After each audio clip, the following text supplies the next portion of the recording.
I don't want to do this video. Oh, fine. I'll do the video on how to stop being stubborn.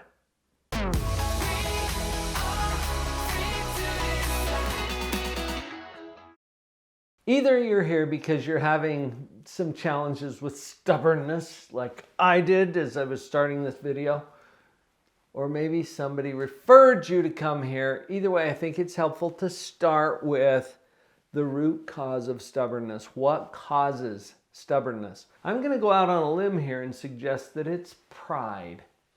And I don't mean, a healthy sense of who you are. I'm talking about destructive pride, where you know that you're right. Yeah, and check it out. It's not that we think we're right.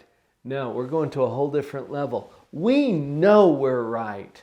And because of that, we get stuck. We're stubborn. We don't want to move from that position of being right. Let me tell a story to illustrate what I mean. This is personal because, yes, I know that I'm right too. A friend of mine, Dr. Cameron Mosier, had suggested that I attend his course. It's a ropes course. It's a skill building course. I had been avoiding Dr. Cam for years because his website is iwalkedonfire.com. Come on! I know about fire.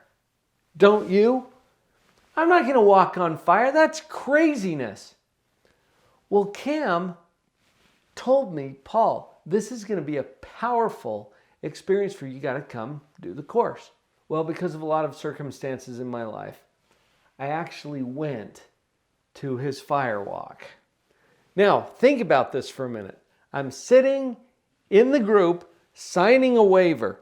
I signed the waiver, people. What is wrong with me, right? I signed the waiver. Now, the reason I ended up there in the first place is because of circumstances in my own life that had gotten a little out of control. Can you relate to this? And I talk about this in my book, in the first chapter of my book. It's called Lightning Strikes, which, by the way, I'd be happy to send you a free copy. You just cover the shipping. Go down to the description. You'll see a link. In the book, I talked about this experience, which had left me at one of the lowest places in my entire life, and I didn't know what to do to get out of it. Well, that's why I showed up at Cam's course. I finally realized, you know what? Maybe I'm not right about everything. Maybe I don't know everything. But I was still struggling with this fire walk idea. I know about fire. I was a Boy Scout when I was younger. I can start a fire with 2 sticks.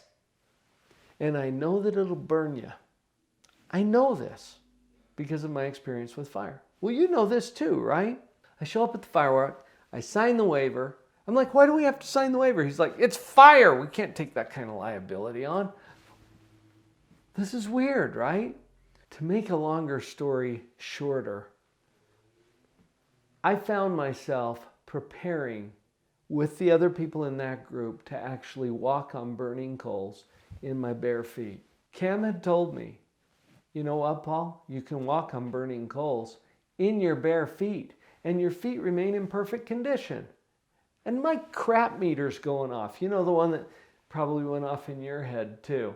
About, no, this isn't possible, right? And I knew I was right about that. Whoa, check it out. How many times had I walked on fire at that point? 0. I was kind of proud of that number. How many times had Cam walked on fire? Probably hundreds. I think he had taken like 20,000 people through his course at that point. Who's right? Me or Cam? But it was my destructive pride that had me stubbornly clinging to what I knew was right, as opposed to being open. I wish I could just take you there and show you on the camera Dr. Paul walking on fire. I walked that fire 3 times that night. 3 times I crossed that fire, because after I did it the first time, I'm like, no way. That didn't just happen. See, I still know that I'm right, even in the face of overwhelming evidence that I wasn't. I walked it 3 times. You know what went through my mind as soon as I crossed that fire? What else? What else do I know for sure that I'm dead wrong about? What else is getting in my way or making me stubbornly stay right where I am because I know that I'm right, instead of getting past that, being open to new possibilities? You know what? I even kept some of the coals from that fire. I keep this little jar on my desk. It's got some of the coals from that very fire that I walked on.